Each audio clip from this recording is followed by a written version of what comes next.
Assalamualaikum warahmatullahi wabarakatuh. Hai guys, balik lagi sama aku Adinda Zahra Melati. Kali ini aku lagi mau ngejelasin atau merangkum materi dari kelompok 5, kelompok terakhir sebelum kita masuk UTS yang udah dipresentasikan pada hari Senin kemarin tanggal 6 April dengan judul materinya yaitu urgensi, gaya, dan persiapan public speaking. Jadi jangan lupa disimak videonya sampai habis ya. Yang pertama itu ada urgensi public speaking, yang dimana pertama itu kita harus bahas dulu nih kenapa sih public speaking itu penting banget dalam dunia karir dan pekerjaan. Karena kemampuan ini bisa jadi penentu kesuksesan kita di masa depan. Misalnya saat melamar kerja, orang yang bisa berkomunikasi dengan jelas biasanya lebih dilirik oleh perusahaan atau HRD. Selain itu, kemampuan public speaking juga bisa membantu kita mendapatkan promosi jabatan atau posisi yang lebih tinggi lagi. Di dunia bisnis juga sama banget, public speaking bisa jadi ujung tombak dalam pemasaran dan komunikasi bisnis. Nah, selain di bidang karir, public speaking juga penting banget untuk pengembangan diri dan juga dalam dunia pendidikan atau di bidang akademik. Dengan public speaking, kita bisa meningkatkan kemampuan komunikasi, lebih percaya diri, meningkatkan prestasi akademik, dan juga bisa mengatasi rasa takut saat berbicara di depan banyak orang atau di depan umum. Bahkan dalam kepemimpinan pun public speaking juga sangat penting. Seorang pemimpin harus bisa menyampaikan ide, meyakinkan orang lain, dan juga menggerakkan perubahan. Yang kedua, ada fungsi public speaking dalam kehidupan. Jadi, public speaking juga punya banyak kegunaan dalam kehidupan sehari-hari.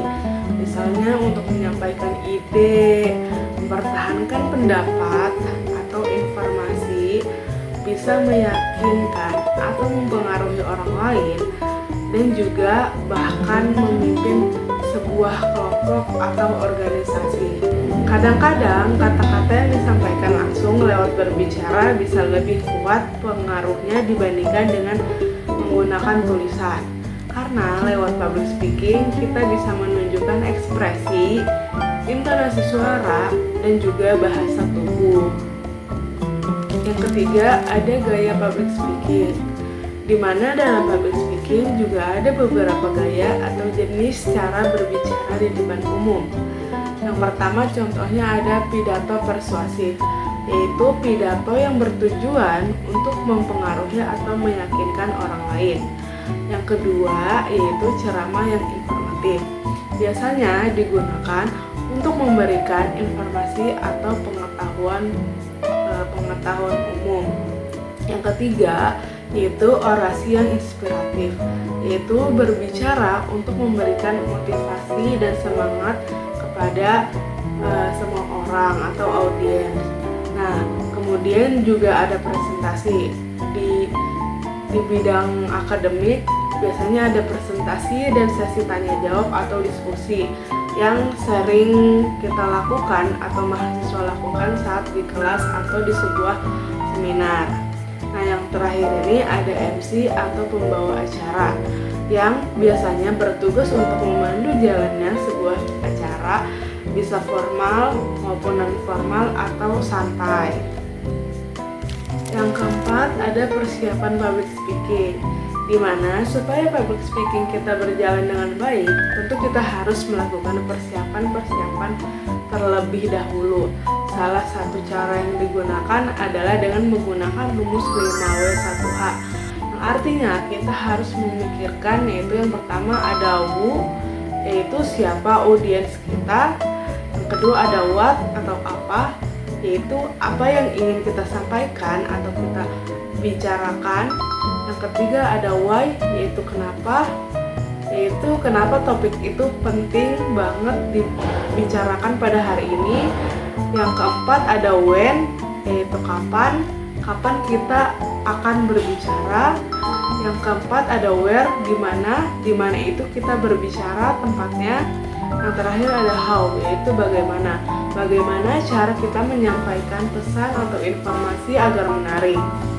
Nah, selain itu kita juga perlu melakukan riset audiens, memilih topik yang tepat, mengumpulkan materi, membuat kerangka presentasi, dan juga yang paling penting, yang terakhir yaitu latihan sebelum tampil di depan banyak orang. Jadi, public speaking itu bukan cuma soal ngomong di depan orang banyak, tetapi juga tentang gimana sih kita ini menyampaikan ide, meyakinkan atau mempengaruhi orang lain, dan juga membangun kepercayaan diri kita sendiri. Nah, yang paling penting, kemampuan public speaking juga harus dilatih, bisa kapan saja, di mana saja, dan oleh siapa saja. Jadi, semoga video ini bermanfaat. Terima kasih sudah menonton dan sampai jumpa di video berikutnya. Wassalamualaikum warahmatullahi wabarakatuh.